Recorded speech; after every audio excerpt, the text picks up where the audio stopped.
We are back with another episode of Camping Gear TV. I'm Josh. This is Tony. What are we talking about this time, Tony? Today we're going to be talking about tents and tent construction. What happened to Ben? I don't know what happened to Ben. I haven't seen him in a long time. You know, I haven't been in your basement in a while. Really? Yeah. Is there some jackhammering I heard down I today? don't know where he's at. Well. All right. Well. On with the tent. Yeah. Okay. All right. What do we got here? This is a Eureka 4-season tent.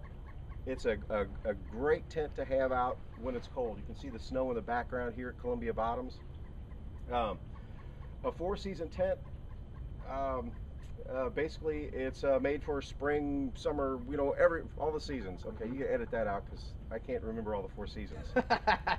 Okay, it's a 4-season tent. Will keep you really warm in the wintertime, and it's airy enough for summertime use is a big thing. For winter use, you can see this fly goes all the way down to the ground. Right. It keeps, on lesser tents that have just the a 3/4 a rain fly, wind-driven rain can get on the side of your tent and can eventually be forced through by high winds. Ground splatter, if it's raining really hard, mud and stuff will get up on your tent. This stops all that. Right. Nice. It really cuts the wind. On the side here, this Eureka tent, it has a vent here on the inside of the tent. Right. There's a little triangular flap. I think it would help to show people that this is not the actual tent right here. This is the tarp that's covering the tent. You know, so inside of here you can see. Yeah, there's the tent. Here's the rain fly. Yeah. So you got like a really extreme level of wind protection. Yeah, you got a big vestibule here. You can put your gear in, stuff you want to have dry or stuff you just want to have handy. It's a 3-pole design. There are 3 half-inch diameter aluminum poles that go through continuous sleeves. That's always a handy option. Continuous sleeves, it's really easy to set up if it's dark out or if you're blind drunk. Here comes my buddy. Oh, there's Snoop. Hey, Snoop, come on in here. Come on. How about stay? Good dog. Nice. Come on here. There we go. Come on. Okay.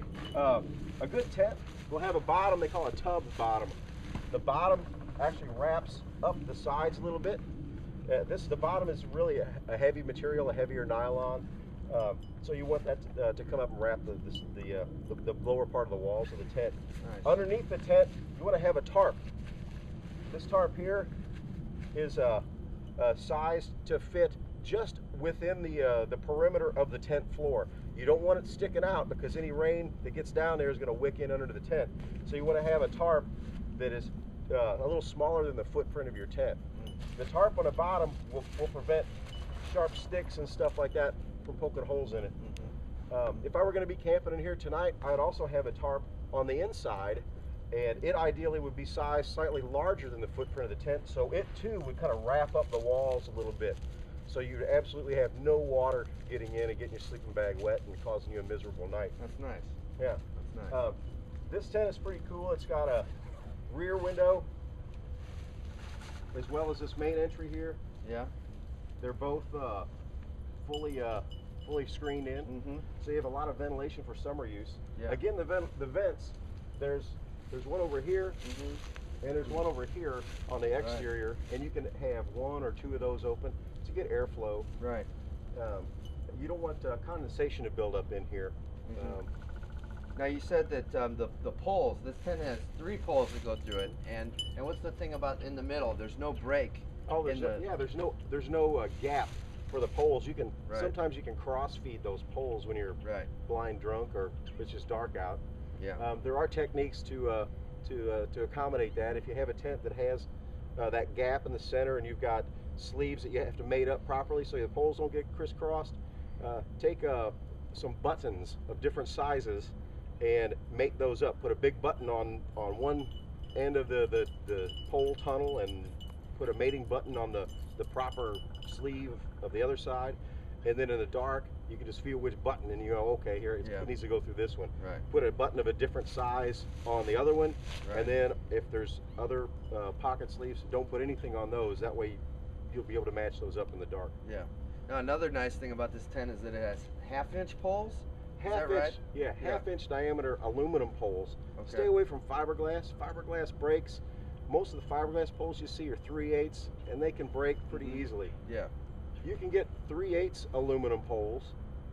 They're more designed for a backpacker tent. They are strong, they are adequate, but for my type of camping, when I go canoeing and weight is no option, I'd rather have these 1/2-inch aluminum poles. They're very strong. It's going to make this really sturdy in the wind. Nice.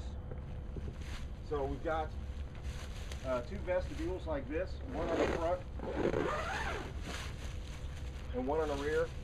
That's a lot of gear storage. You can stack firewood and tinder and stuff under there for next morning's fire if you need to, something like that. This one has a little window. It's kind of nice to be able to look out and see who's pulling up on you.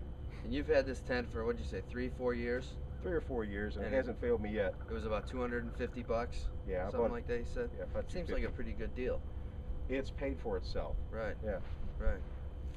You can be in this thing in a torrential downpour, and you can feel smug as you're warm and dry. Yeah. As always, thanks for watching. It's been another good episode. See you next time. Thanks.